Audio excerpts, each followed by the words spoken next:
Hello and welcome to another episode of Behind the Podcast, the show where we sit and chat with all your favorite podcast hosts. I'm your host, Adamo Barbieri. Thank you so much for joining us tonight. This show is brought to you live by Get Vocal. It's an amazing new platform for hosting video chats and engaging your audience. So if you're watching right now, we're live streaming on Facebook, Periscope, and YouTube. So thank you so much for joining us. But click that link and come on over to getvocal.com and join the conversation here. Our guest today is one of the hosts of the award-winning podcast, Mueller Report. We're so excited to have her on. This podcast unravels the mystery that is the Trump-Russia investigation. If you haven't heard about that, you've been living under a rock, obviously. I'm Canadian, and I even know too much about it, but not that much. I hope to learn a lot more tonight. Since the show's debut in 2017, they have generated an audience of 250,000 people. And on top of that, all three hosts have comedic backgrounds, which adds a great wit and sense of humor to their show's formula. So without further ado, please welcome to the show AG of the Muller Report or Muller She Wrote podcast. My God, AG, please join us before I don't know. I don't even know what I'm doing right now. AG, thank you so much for joining us today. Hey, how's it going? Good. How are you? I'm good. I tweeted out the link on our Twitter at Muller She Wrote. Boom. Check that off. We're on our way then. I'm so happy to talk to you today. So I mean, we're going to start from before the podcast even really came together and learn a bit about that. So let's talk about how you and your co-hosts came together. I know comedy is in the background with all three of you. So please tell us how you guys came together to form this podcast. Sure. So it was at the end of 2017. It was, I think, October 30th, 31st, right around Halloween. And I was watching a documentary on MSNBC called All the President's Men Revisited. And so this is about 4 or 5 months after Mueller had been appointed as special counsel to investigate the Trump-Russia scandal. Okay. But they were doing this documentary on MSNBC about Watergate.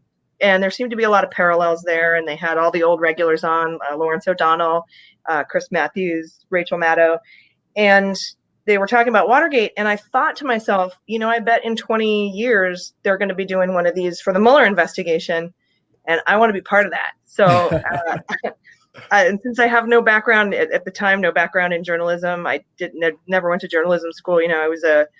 I'm a public health doctor and an MBA, and so I didn't have any as a television journalist, but I definitely had access to podcasts. Most people do, as you know. So I called up a couple of friends of mine because I decided I wanted it to be all women, because I think that women have a different perspective on justice. Of course, not better or worse, just different. Yeah. And so I also wanted it to be funny, because I was worried that if we don't laugh, we were going to all cry and get really fatigued. And so two of the best up and coming comics in San Diego who I had worked with before, Jordan Coburn and Jaleesa Johnson, I called them up and said, do you want to be part of this? And they said, heck yeah, because Jordan has a poli-sci degree and Jaleesa's written for like BuzzFeed and a bunch of stuff. And she's got a very political, activist background. They both do. And so that week, Manafort and Flynn were indicted, and I said, we have to do this now. So I bought a couple of microphones on Amazon and set up in my kitchen. So that's amazing. So why podcasting? I mean, you could have gone a video route. Like, what was appealing about this medium? Why was this the route for you guys to take? And obviously, I mean, you've had such great success, and we'll get through that. So obviously, the right choice. But why were you gravitated to that? Podcasting was, blowing up at the time. It still is. And it also seemed like the least expensive way. It's very accessible to anybody who wants to do it. You just need some microphones and, Audacity, and you're good to go. Free apps that you can use. And so it just seemed the most accessible at the time for us to start to get the word out about something. I think if we tried to put together, webcams or television studios or, a web series, it would have taken a lot longer and probably a lot more capital. So that's why we chose podcasting. And I've been all comedians want to start a podcast. So. Yeah, of course. So how long have you been doing comedy? And like, I'm assuming it's a stand-up background, or is it improv? Stand up.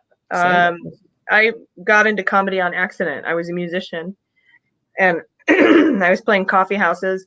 And you get up, you play your songs, and people sort of listen and they clap because they're friendly. And then one night I was at a Liz Phair concert.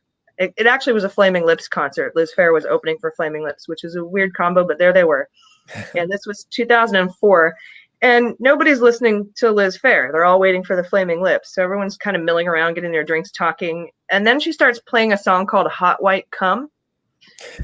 And everybody stopped and listened. And I was like, oh, I have to talk about cum in my songs, and people will pay attention.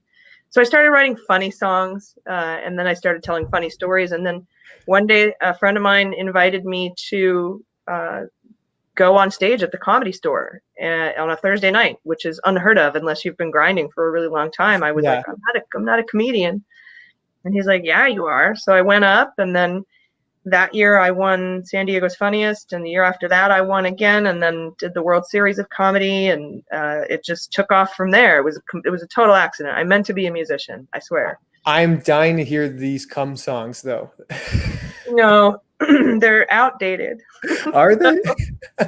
Yeah. Do you still get a lot of sets in now, or is the podcast, has that taken priority over kind of, because I can see how that can turn into a career, like your full-time focus.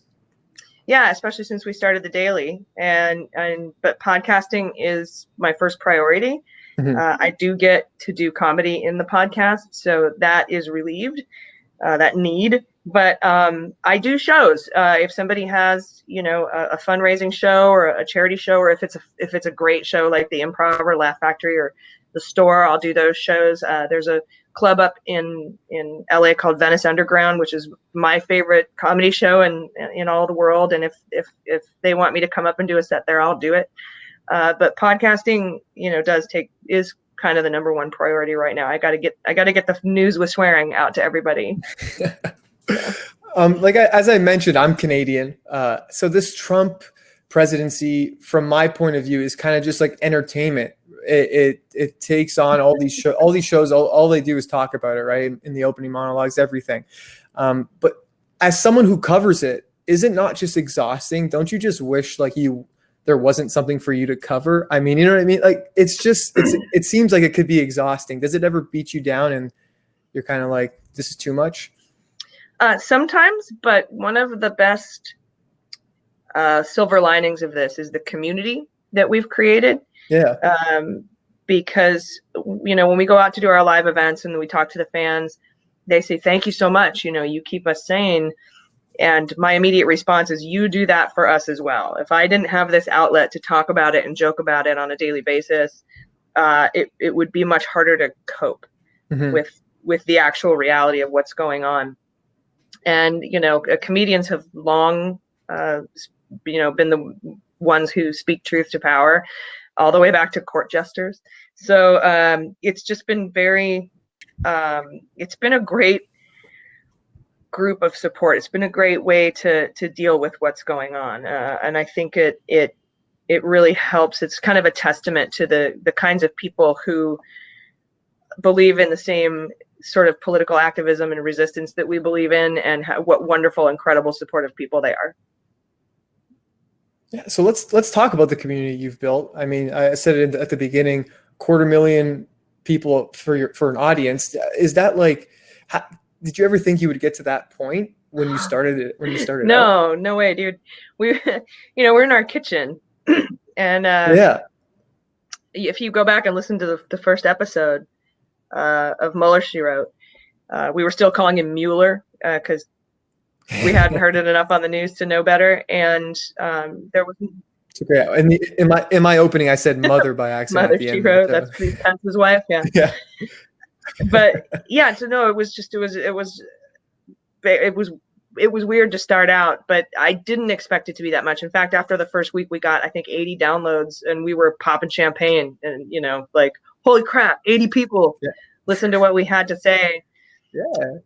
It's important. And, for sure. then it gets up to 10,000, 50,000, 100,000, 150. And you're just like, what? And then you don't realize it because you're in your spare room, with your cat, talking with your friends. And then you go out to do live events and you're selling out theaters, and these fans, the community, they're just so supportive and so engaged. And so like we get the most amazing gifts when we go out on the road. People send us incredible stuff, prayer candles and rosaries and Mueller shirts and just all sorts of just incredible things. But I think mostly this community is just so engaged. They care so much about what's happening right now, whether it's with the Mueller Report or anything else that's going on in any of the investigations that have been handed off to Congress or the DOJ, or that have been taken up now by the Manhattan District Attorney or the New York Attorney General. That they just care, and I love that about them.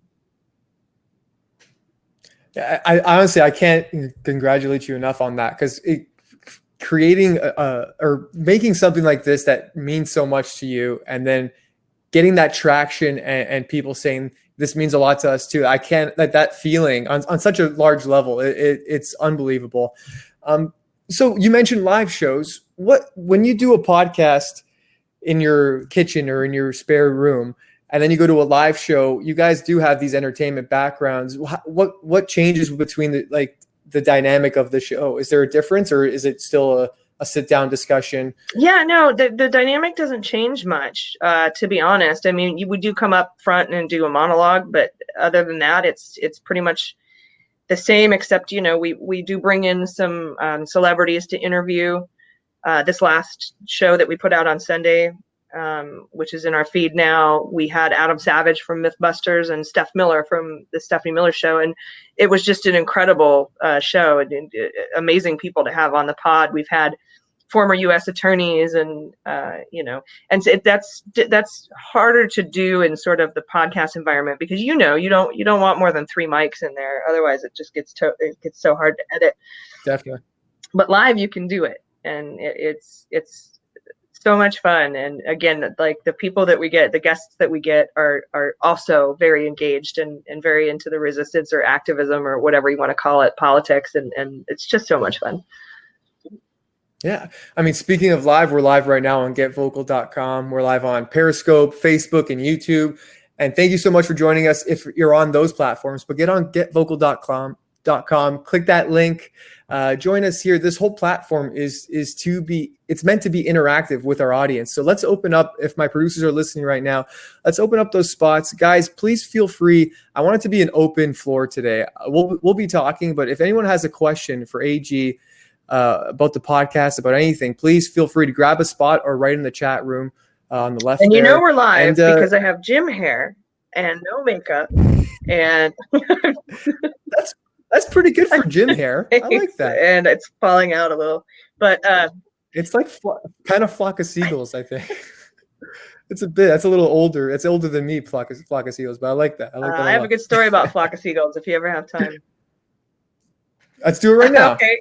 You want to say it? When I was a musician, I set up a nonprofit called Rock the Walk, and we would raise money for like AIDS Walk or breast cancer walk or whatever. And I hired Flock of Seagulls and When in Rome to do the Belly Up Tavern in San Diego. And at the end of this benefit for AIDS, the Flock of Seagulls guy asked me if I could pay his fee off in blowjobs to the band. And I said, no. And now I regret it because I think of all of the lame dicks I sucked for free, first of all. And really. Then also, I had to take that. So I owed them a chunk of money, and then I had to borrow against my car to get that. And for the last 3 cars I've purchased, that negative equity has been moving forward. I just nickname every car I have Unrequited Blowjob, because I didn't suck a flock of dicks. And so that's basically the flock of dicks is a great punchline. I love flock of seagull story for you. Flock of bit. Oh my god! I didn't think we were gonna get a flock of seagulls story today, and that is if we don't get anything else out of this, that was amazing. That was enough I'm for glad. me. I'm glad you enjoyed it. That's insane, by the way. Oh my Yeah, and to be goodness. fair, it might not have been a specific member of the band, but it was someone who was saying they were speaking on behalf of the band. Which is kind of worse. It's like it's like they were. I don't know. Like that guy was. I don't know. I didn't want to get into it, but that's insane. When in Rome was very Oh my gentlemanly, though. god. I like When in Rome was good. They were okay. No blowjob requests from When in Rome. Which is odd because of the name When in Rome. Yeah. Unless they were planning on using that, like getting back to the room, the flock of seagulls are getting serviced, and then the When in Rome guy goes, "Hey, when in Rome," and then it would have just been even. You would have needed like a snare and a kick and a hi-hat for that one.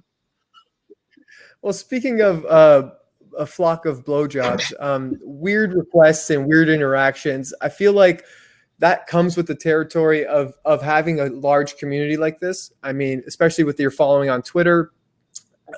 What kind of crazy interactions have you? Like, I'm sure there's been a lot of positive, and you've spoke about that, but I'm sure there's been a crazy amount of negative stuff, especially with politics. There's so many people on the other side of the spectrum who probably. I know you at the beginning of your shows, you don't really get into your opinion, but you do. Your opinion does shine, and you do.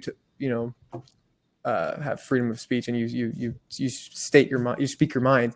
So what kind of crazy stuff has happened in like any protests or anyone like, I'm sure you've had a fair share of trolls too. It's mostly that we haven't really had any protests, but there are people who follow me who hate me, which is weird. Like, what a weird way to spend your time.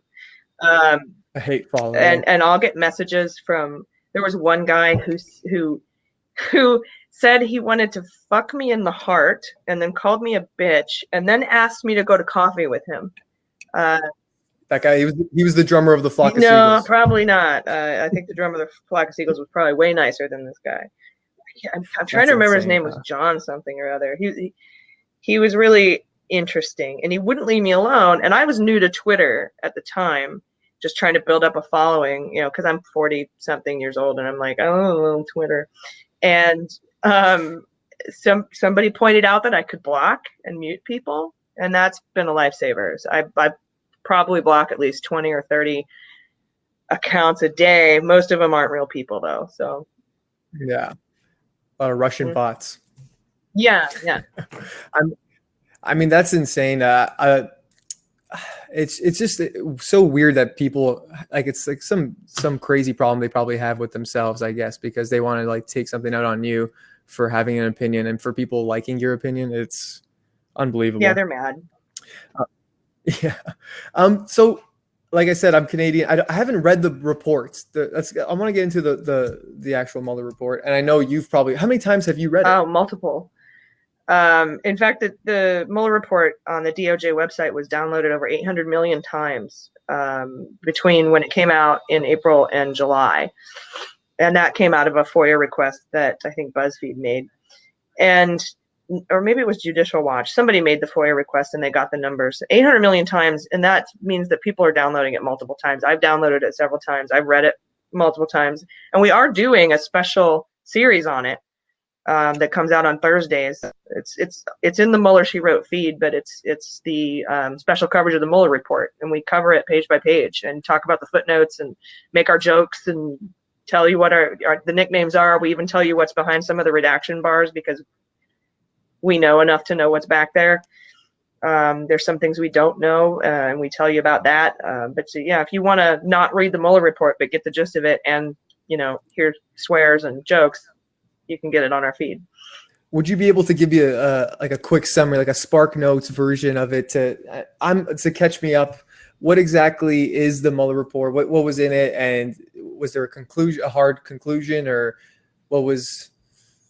Sure, no conclusion, because Mueller said, for two reasons, and he put this in the report.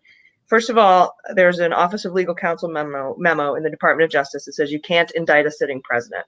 And Mueller is a rule follower, so he followed that rule, and he went into the investigation knowing that he wasn't going to indict Trump. So then people say, well, why did you even bother investigating? because the special counsel regulations say that you should investigate these things to get all the evidence while it's fresh in people's memories and before documents are destroyed or, mysteriously disappear, or gone walkies, as Maddow calls it. Mm. So he finished the investigation. He found a lot of collusion. So when they say there's no collusion, that's simply not true. There's about 200 pages of it in volume 1. That's all about the Russian collusion. But collusion is not a term of art in federal criminal investigations, and there wasn't sufficient evidence to charge a broader conspiracy in the hacking operation. So that's basically, and the social media operation. That's the limited scope of the Mueller report. He didn't look into finances. He didn't look into counterintelligence stuff. He didn't look into whether Trump was a Russian asset. He didn't look into any of that. He just looked at the hacking and social media manipulation and whether or not there was sufficient criminal level evidence to obtain and maintain a conviction with anyone in the Trump campaign. And he found there was not sufficient evidence. Not that there was no evidence, there just wasn't sufficient evidence. It's a really high bar to prove that, mostly because of intent. And then volume 2 is about obstruction. And he lays all that out perfectly clear. You need 3 criteria to meet criminal obstruction of justice, felony obstruction of justice, and that is you have to have an obstructive act, then you have to have a nexus to an official proceeding, and then you have to have intent.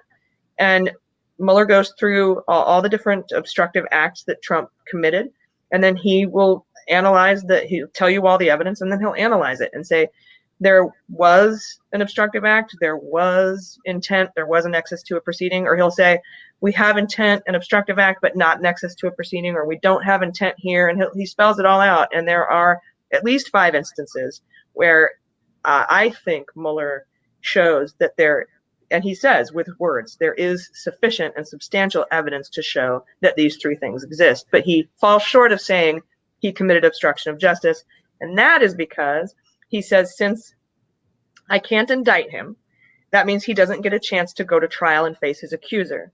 So it would be unfair of me to say that he's committed obstruction of justice because he can't defend himself against it in a court of law because I can't indict him. However, Congress, you can certainly do this. You have the power under Article 1 impeachment authority to bring a criminal proceeding for if there were crimes. But he did testify publicly that once Trump leaves office, according to the regulations, he could be indicted for obstruction of justice when he's no longer the president. Okay. And you mentioned impeachment. Do you think that is a possibility, or do you think we're just going to have to wait and see how 2020 plays out? Well, they're already doing an impeachment inquiry. Okay. The House Judiciary, which is where an impeachment inquiry would start, has already requested several, witness testimony and subpoenaed like Don McGahn and Corey Lewandowski and Rick Dearborn, and they're looking into it. And they have said in their documents specifically, we are looking into this under our Article 1 impeachment powers. So that means they're investigating to see whether or not they're going to drop and vote on articles of impeachment. So an impeachment inquiry has begun, whether people think that it has or not. And I think that they will vote to impeach, but then that has to go to the Senate, and the Senate would have to vote 2/3 to convict and remove, because the House is like the grand jury effectively when you're doing an impeachment, and they indict. But then the Senate is like the judge and the jury, and they decide whether they're gonna convict and remove him. And I don't think they'll do that. I don't think there's anything that Trump could do.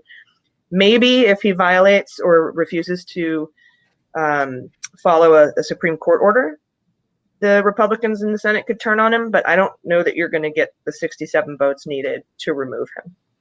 So if he doesn't get removed from office in 2020, do you think he has a chance to win again essentially in 2020?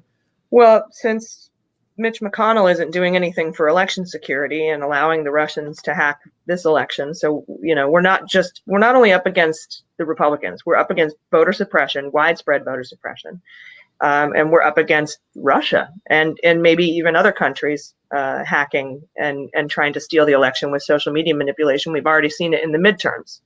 So, but we turned out in numbers too big to manipulate. in 2018, and we have to do that again in 2020. We just have to show up, because when we show up, we win. When we stay home, we lose.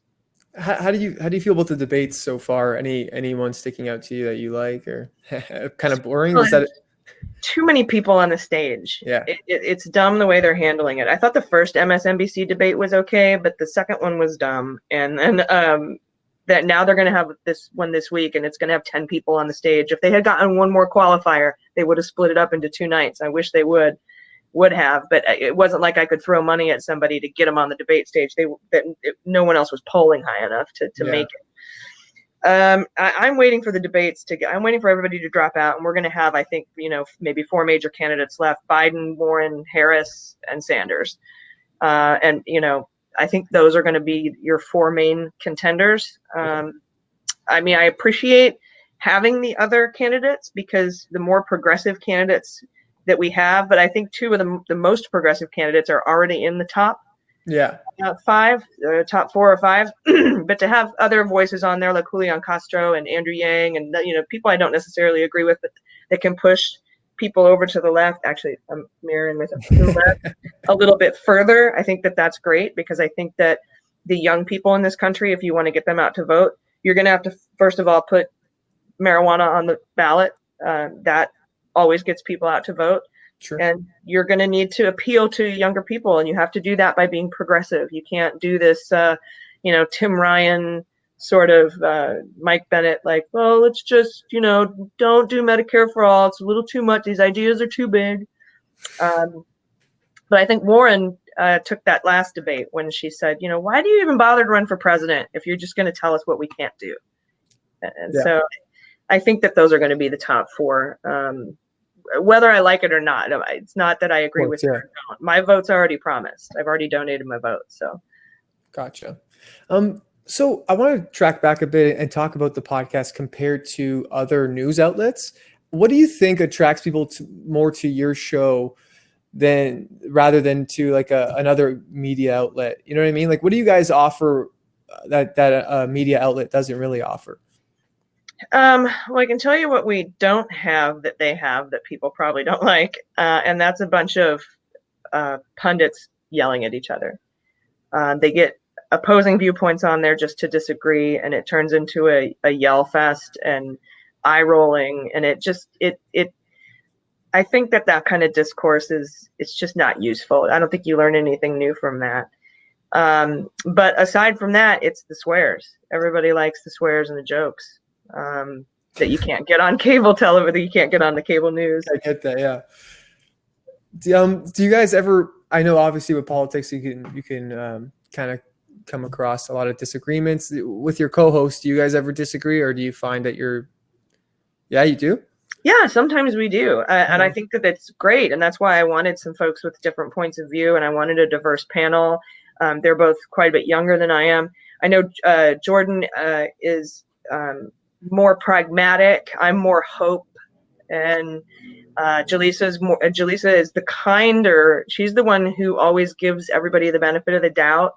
She's like, well, maybe they did that because of something that happened to them, or they were having a bad day or whatever. And things that you didn't, that I'm so set in my ways that I didn't think about. And that's another reason that I wanted them to be on the podcast, and why they're such an integral part of it. That's great. So I want to talk about some segments that you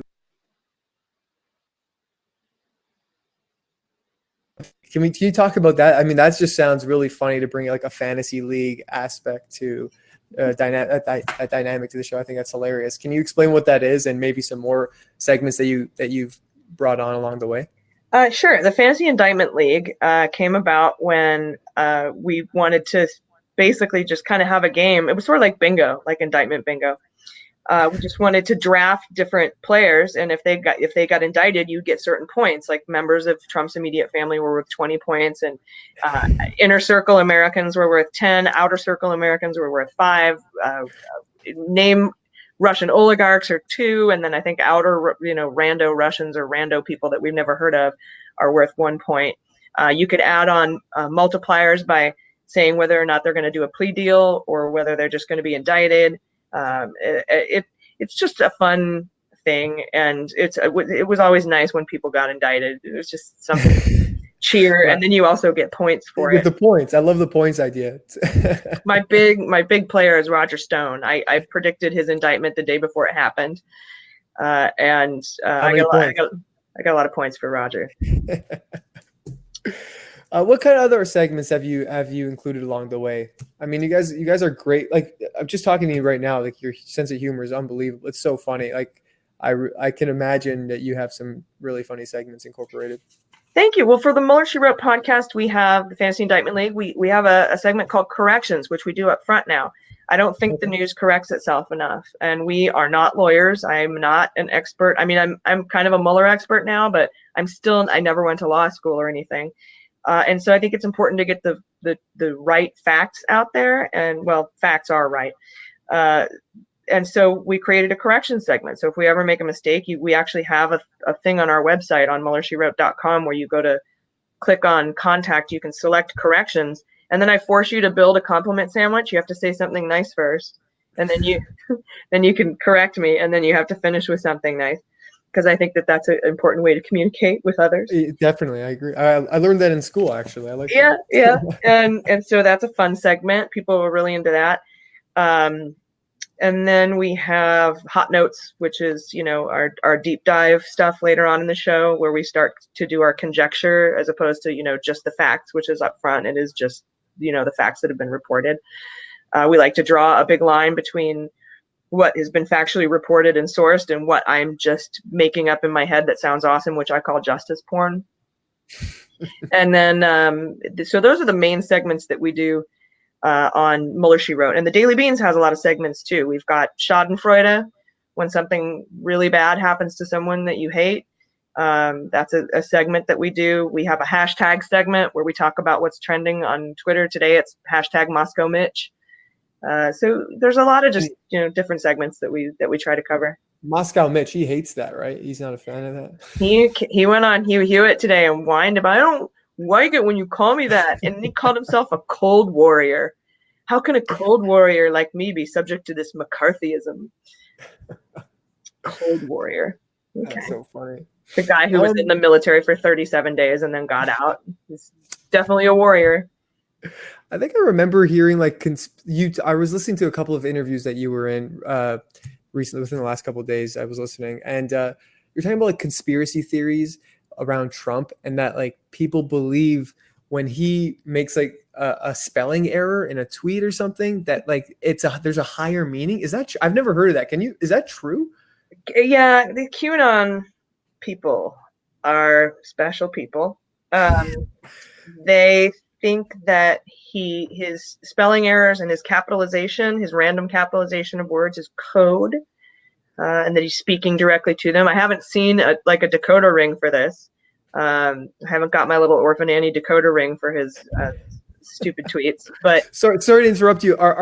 Who are they? So what are they called? The Q? Sorry. QAnon. You know these guys? I've never even heard of them. Apparently, there's some person who works in the government who knows all about the deep state, and he goes by the name Q, but he's anonymous, so hence the very clever name QAnon. And they believe that any minute Obama's going to be indicted, Hillary's going to be indicted, the deep state's going to be exposed. But it's a perfect conspiracy theory, because what happens is when none of this shit happens, when none of these things are released, and when none of the indictments happen, they predict on certain days things are going to happen. And when it doesn't, they always just are able to reinforce themselves by saying, see, it's the deep state. They're stopping us. They're so deep that they're stopping. It's absolutely incredible and ridiculous. There's one QAnon guy who set up a fundraiser for Michael Flynn and George Papadopoulos recently, who they ended up canceling because the news got out of who this guy was, and he was just so insane, who actually believes that Mueller and Trump are working in cahoots to take down a giant Democrat international pedophile ring. Yeah, that sounds right. Oh my God. Guys, we're live on getvocal.com. I'm talking with AG of the Mueller She Wrote podcast. We're live on Facebook, Twitter, Periscope, YouTube, all that good stuff. But join us here. Click the link. Join us on getvocal.com. Join the conversation. If anyone right now wants to grab a spot, ask AG a question, about the Mueller Report, ask about, she does the Daily Beans. We can talk about that too, which I'm assuming is every day covering all news headlines. And that's a ton of work, spreading yourself thin. I'm sure that's pretty exhausting. But guys, jump in, grab a spot. This is what the whole platform is for. So the Daily Beans is that what it sounds like? It's full news coverage every day. Yeah, it's the headlines that I think are important, that I think the people who are into, the Resistance or Mueller Report or following the Trump-Russia investigation or any of the other 30 or 40 investigations into the Trump Organization, Trump inaugural, everything. Anyone who's interested in that kind of stuff, this is the news that you'd be interested in. It's not Mueller-centric, which is why we wanted to start it, because the Mueller, she wrote, was never intended to go on forever. It was supposed to cover the Mueller investigation. We figured it would take a couple years, and it has. And it seems to sort of be winding down, but not really. Our audience has stayed the same, and we continue to get more listeners. But I think it's because the Roger Stone trial is starting in November. But we wanted to start a daily, 30-minute, because Mueller, she wrote, almost 2 hours long. So we wanted to start like a 30-minute, easily digestible news for resistors, activists, from a female funny point of view with swears. And so that's what we do every morning for you. That's perfect.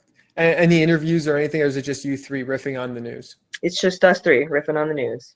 And what kind of news outlets do you like? Do you listen to? What did you like before starting a podcast? What kind of inspired you? Like, how do you approach reporting on the news? Because that, especially someone who has, like you said yourself, you don't have a journalistic background. So who kind of influenced you, I guess?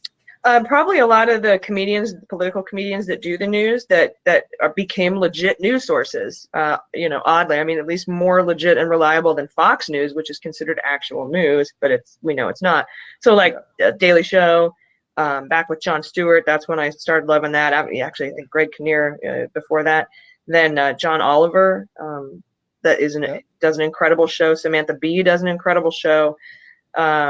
But I also watch Rachel Maddow. I think she's incredible, and she's also very funny and very talented, very smart. She's my age, so I feel like, I'm not crazy for wanting to do what I'm doing. Yeah, of course. And so that's mostly where I get my news. And then to get, for the stories in the news feed, besides those things, I kind of rely on what I consider to be less biased news sources like Associated Press and Reuters.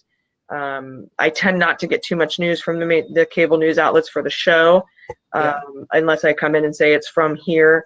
But I do get a lot from the Washington Post, which a lot of people would consider to be pretty left-leaning, and the New York Times, which I think is kind of conservative.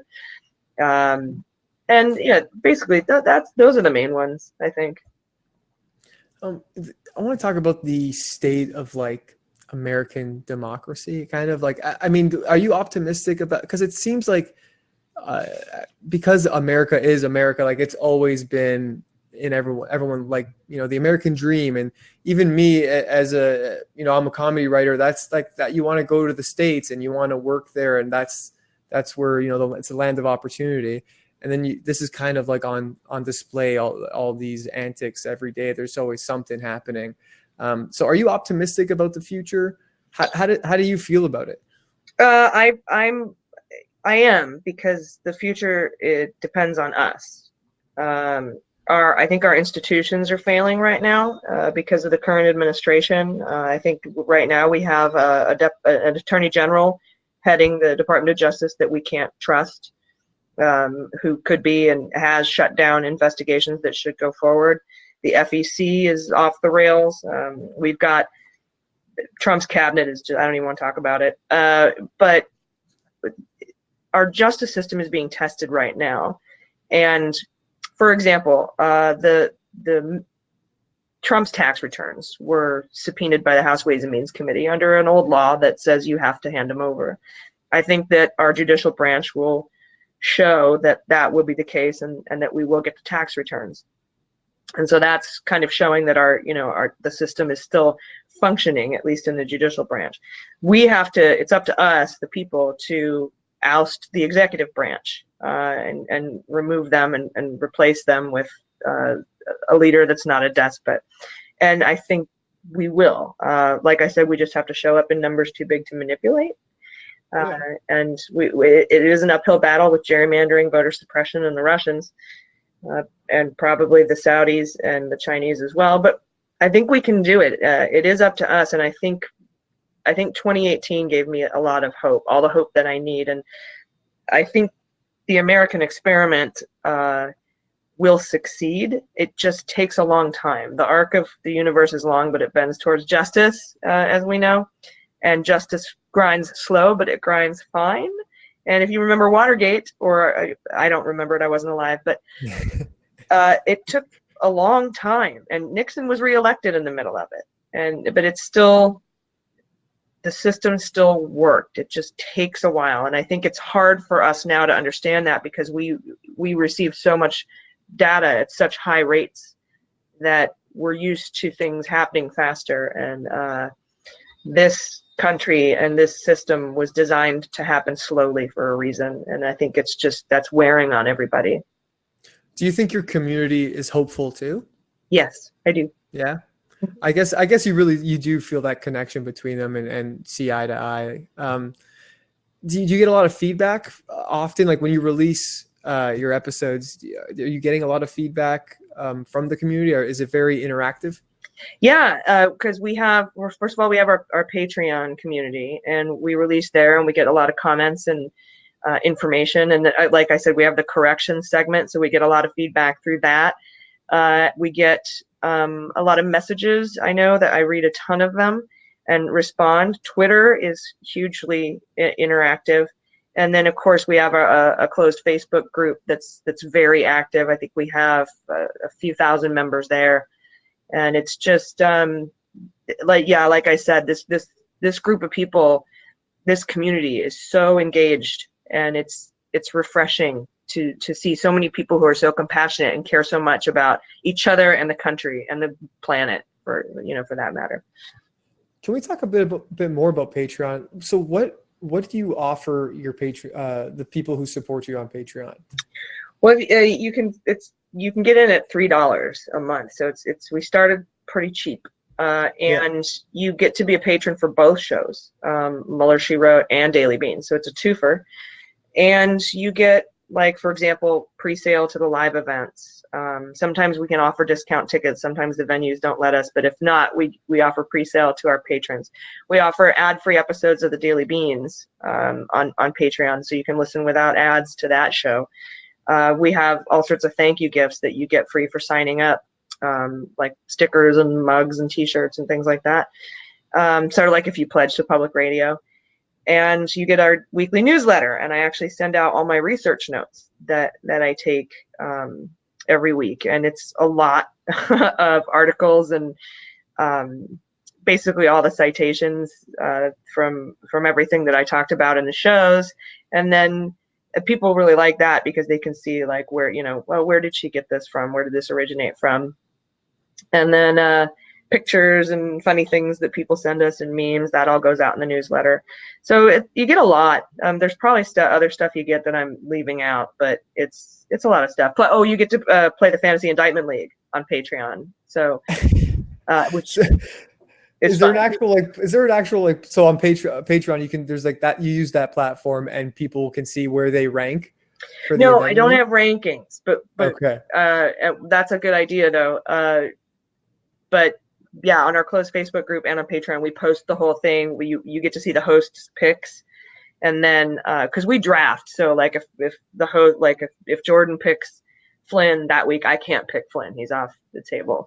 And you can make trades, and it's a lot of fun. You have to be a patron to do that, because we put it up on Patreon, and it's in our closed Facebook group. But a lot of people don't like to use Facebook, so we added it to Patreon as well. I'm getting a question here from my producer. He wants to know about Patreon. Are there connections to your podcast that have they sparked amongst your community that she have? Are there any connections her podcast has sparked amongst her community that she knows about? Like, what do you mean connections? Yeah, I'm not really sure. I think he means other shows. Like, have you inspired, I guess, other people to cover, influence? I'm sure, like, you've been influenced by a lot of people. Do you know of any communities that have created because of you know what I mean, that they've grabbed? Yes, there's a really excellent, I think, former Deputy Assistant Attorney General and former U.S. prosecutor. His name's Harry Littman, and he started an incredible podcast called Talking Feds.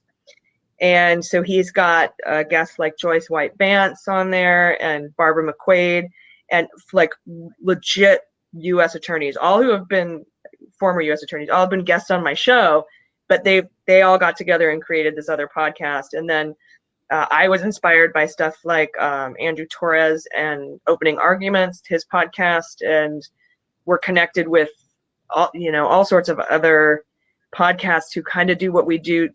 Trump Cast by Slate, Virginia Heffernan, Andrea Chalupa, and Sarah Kenzie are at Gaslit Nation. They've been on our show. I've been on their show, and then we actually do a movie podcast review every once in a while together, and tie it into the Russia investigation. And then there's Seth Abramson, who's written Proof of Collusion and Proof of Conspiracy, and he's an incredible guest. He's also been on Bill Maher. So there's a ton of connections, and I get to chat on a pretty fairly regular basis with the former acting director of the FBI, Andrew McCabe, and who sends that's awesome. Just said, don't forget McCabe, best guest.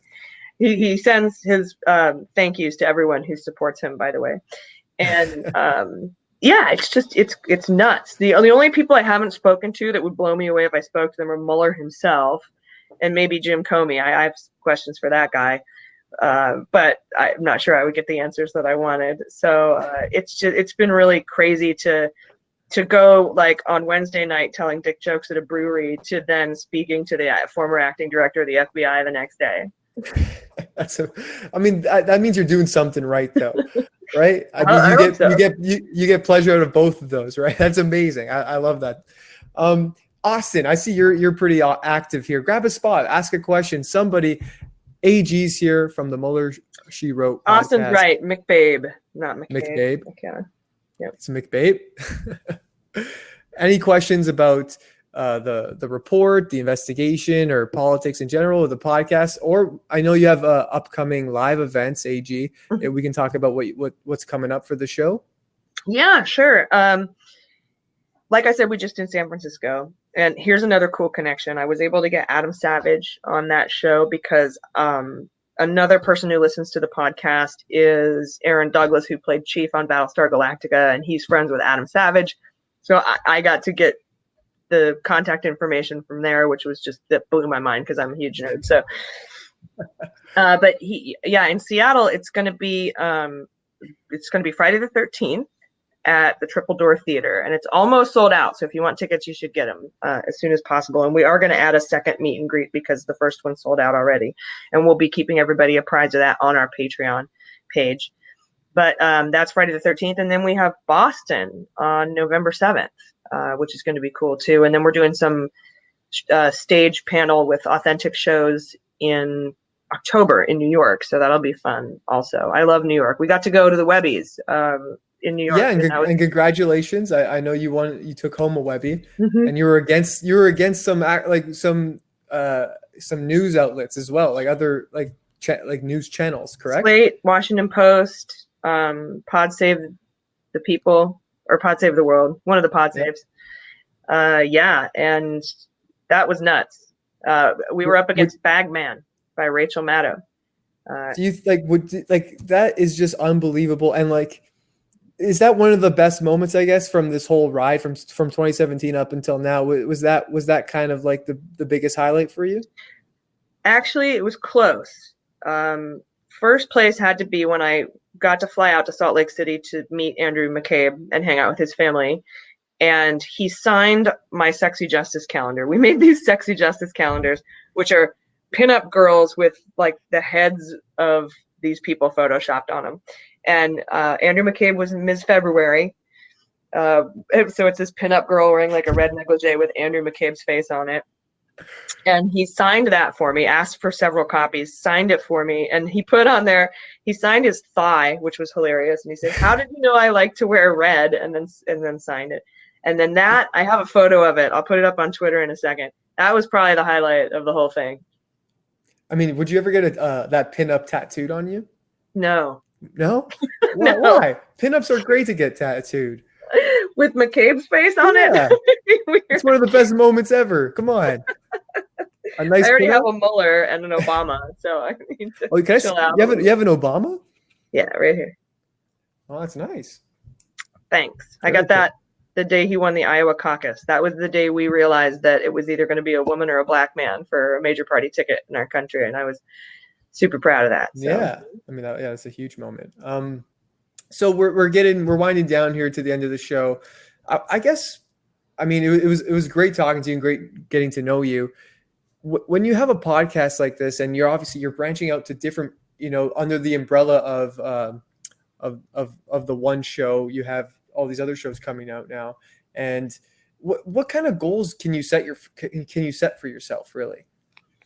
I'd like to start a woman-run podcast network, whether it's news, comedy, or both, or activism, or women's issues. And dudes can be on it too, and anyone who identifies anywhere in between can be on it too. But I really think that there needs to be stronger voices for those who identify as women in the podcasting community. I think it was slow to catch on, and I think it's getting bigger and better. And then also, people of color seem to be missing from the podcasting community.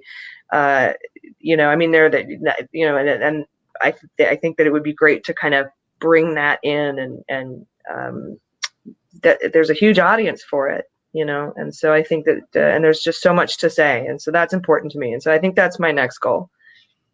That's great. Well, thank you so much. I think we've come to the end of the show today. Unless anyone has last minute questions, now's your time. Grab a spot. AG's here right now, or you can go to Seattle or Boston coming up, but this is way cheaper, I think. Yeah. But AG, thank you so much. I mean, congratulations on all your success, and I hope the best for you guys, and continued success as well. Dude, thank you so much. I really appreciate it, and thanks to everybody for listening. Yeah, this is a lot of fun, and hopefully we can have you on. Maybe bring on your co-hosts, and we'll do it again. That sounds great. All right. Thanks so much, AG. And guys, we're going to be here next week, a little earlier this time, 6 p.m. Eastern. We're going to be talking to the Darknet Diaries podcast. And his name is Jack Resider, I believe. That is the host's name. And that's 6 p.m. Eastern next week, same time, or same place here on getvocal.com. Not the same time, 6 p.m. Eastern next Tuesday. Guys, thanks so much for joining us, whether it was on getvocal.com, YouTube, Periscope, Facebook. Get the app, try it out, just make the account and join us here. I mean, the whole potential, like the potential of this program and this platform is unbelievable. When everyone gets talking and gets chatting, it's a lot of fun. Live Q&As, essentially, that's what we're doing here. And so hopefully we have that next week. Thanks so much for joining us this week, and we'll see you then. Bye.